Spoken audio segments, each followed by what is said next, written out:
মুহূর্তে সবথেকে বড় বিগ ব্রেকিং নিউজ, শওকত মোল্লাকে আলিয়া বিশ্ববিদ্যালয়ের দায়িত্ব দিল, তাই ঘিরে চাঞ্চল্যের সৃষ্টি। আইএসএফ নেতা দাবি করছে তৃণমূলের অনেক শিক্ষিত এমএলএ আছে, শওকত মোল্লাকে কেন এই দায়িত্ব দেওয়া হলো। মমতা ব্যানার্জি নিজে বলছে, শওকত তুই বোম বাঁধিস, সেই নটরাজ ক্রিমিনালকে কিভাবে দায়িত্ব দিল।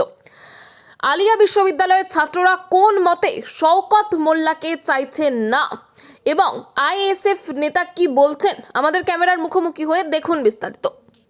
মোল্লা আলিয়াতে দায়িত্ব পাওয়ার পরে একাধিক ছাত্রছাত্রীদের বিক্ষোভ দেখাতে দেখা যায় আলিয়ার সামনে, এবং একটা মানুষের মধ্যে ক্ষোভ উঠে আসে শওকত মোল্লার নাম শুনতে। কি বলবেন?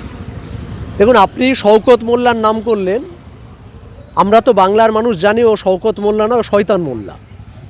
বাট আস্ত শয়তান, মানে ইবলিশের বড় ভাই। ইবলিশ শয়তানও অতটা শয়তান না আমার মনে হয় যতটা শওকত মোল্লা শয়তান। কেন আপনাকে এই কথাগুলো বলছি, যে দেখেন আলিয়া বিশ্ববিদ্যালয়ের একটা ঐতিহ্য আছে, আলিয়া বিশ্ববিদ্যালয়ের একটা প্রাচীন ঐতিহ্য রয়েছে, স্বাধীনতার পূর্বে থেকে এই বিশ্ববিদ্যালয় রান করছে। সেই প্রাচীন ঐতিহ্যকে মমতা বন্দ্যোপাধ্যায় নষ্ট করার জন্যে পশ্চিমবঙ্গের অনেক সংখ্যালঘু নেতৃত্ব ছিল, তৃণমূলেরই অনেক শিক্ষিত এমএলএ ছিল, আইপিএস ছিল, বড় বড় প্রফেসর ছিল, তাদেরকে দায়িত্ব না দিয়ে তৃণমূল সরকার কাকে দায়িত্ব দিচ্ছে মমতা বন্দ্যোপাধ্যায় আলিয়ার দায়িত্বে? একজন নটোরিয়াস ক্রিমিনালকে, হ্যাঁ, কুখ্যাত খুনি আসামিকে, যে ডাইরেক্ট বলেছিল মমতা বন্দ্যোপাধ্যায় জীবনতলায় বাসস্ট্যান্ড নিয়ে কী করবি, তুই তো বোম বাঁধিস, বোম মারিস।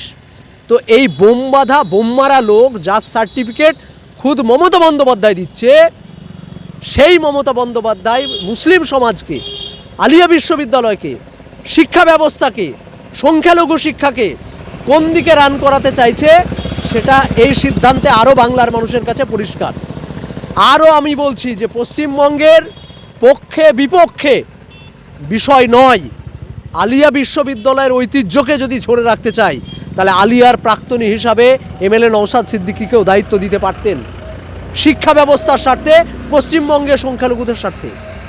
আরও অন্যান্য যে সমস্ত প্রফেসর বা যা উচ্চশিক্ষিত রয়েছে 2-4 জন, ওদের তো শিক্ষিত সেই রকম কেউ নেই। 110 জন এমএলএ আছে যারা মাধ্যমিকের গণ্ডি পার করতে পারেনি, তার মধ্যেও যে কটা আছে কানার মধ্যে একটু ঝাপসা, সেইগুলোকেও তো দায়িত্ব দিতে পারত। তাহলে সেটা না করে মমতা বন্দ্যোপাধ্যায় সংখ্যালঘুদের আলিয়া বিশ্ববিদ্যালয়ের উপর একটা বিশ্ববিদ্যালয়ের দায়িত্ব কাকে দিচ্ছে? নটোরিয়াস ক্রিমিনালকে। ছাত্রছাত্রীরা, ওখানকার স্টুডেন্টরা, তারা রীতিরকমভাবে বিক্ষোভ দেখাচ্ছে। তার রাতের বেলায় আমরা কি দেখলাম? আলিয়া বিশ্ববিদ্যালয়ের কয়েকজন ছাত্রর ওপর তৃণমূল ছেলেদের, তৃণমূলের বহিরাগত দিয়ে এই মোল্লারা ঝামেলা পাকিয়ে কার নাক ফাটিয়েছে, কার পায়ে আঘাত করেছে। ন্যাশনাল মেডিকেল কলেজে চিকিৎসা করাতে আমরা রাত 2টো পর্যন্ত তাদের সঙ্গে ছিলাম। তাহলে যে শওকত মোল্লা ভাঙড়ে আসার পরে একাধিক লাশ, মায়ের কোল খালি হয়েছে, সেই শওকত মোল্লাকে আলিয়াতে দায়িত্ব দিল, তারপরে আবার সেই আলিয়া উত্তপ্ত হয়ে উঠলো। একটা পবিত্র জায়গা, শওকত মোল্লা দায়িত্ব পাওয়ার পরে একটা আতঙ্ক ছড়িয়ে উঠছে, বা সেখানেও কি কোনো মায়ের কোল খালি হতে পারে? এই যেভাবে আক্রান্ত হচ্ছে ছাত্রীরা, কি বলবেন? দেখুন, ক্রিমিনালের কাজ হলো ক্রিমিনাল অ্যাক্টিভিটি করা। বলে ঢিকি সগ্গে গেলেও ধান ভানে, একটা কথা আছে, ঢিকি সগ্গে গেলেও ধান ভানে। তো ঢেকির কাজ যেটা ঢেকি করবে। তো অনুরূপভাবে এই শওকত মোল্লাকে যদি স্বর্গেও পাঠিয়ে দেন, সেও ঝামেলা লাগাবে, সেখানে চেষ্টা করবে, সেখানেও যদি ঝামেলা লাগানো যায় বা কোনো বিষয়ে কাউকে মারা আঘাত করা যায়। তো যার কাজই হলো একদম রাজনীতির প্রথম জন্ম থেকে আমরা দেখেছি 2011-র আগে থেকে, যার কাজই হলো বোম মারা, বোম নিয়ে কারবার, গুলি বন্দুক নিয়ে কারবার, মানুষ মারার রাজনীতি, তাকে যদি আপনি কলম ধরিয়ে দেন, সে কলমের কালি আর বেরোবে না, সে কলমে কালি বেরোবে না, বরং রক্ত বেরোবে। তাই আজকে দেখলাম আলিয়া বিশ্ববিদ্যালয়ের সাধারণ স্টুডেন্ট, তাদের নাক দিয়ে কারো রক্ত বেরিয়েছে, কারো মাথা পেটে রক্ত বেরিয়েছে। তাহলে এই ঘটনা দায়িত্ব পাওয়ার 36 ঘন্টা অতিক্রান্ত হয়নি, দায়িত্ব পাওয়ার 3 দিন অতিক্রম হয়নি, আলিয়াতে এরকম ঘটনা ঘটছে। তাহলে মমতা বন্দ্যোপাধ্যায় সংখ্যালঘু শিক্ষাকে কোন দিকে নিয়ে যেতে চাইছে ভাবতে হবে সংখ্যালঘু ভাই বোনদেরকে।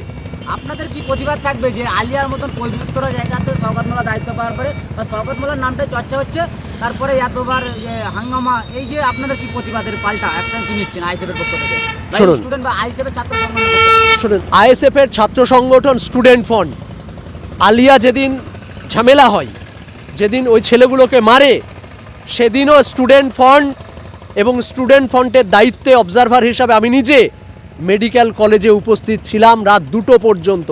হ্যাঁ, অন রেকর্ড মিডিয়ার সামনে বলছি, আমরা এই লড়াইয়ে দুর্নীতির বিরুদ্ধে, আমরা এই লড়াইয়ে ন্যায়ের প্রতিষ্ঠা করার লক্ষ্যে আমরা ছিলাম, সে রাতেও ভবিষ্যতেও থাকব।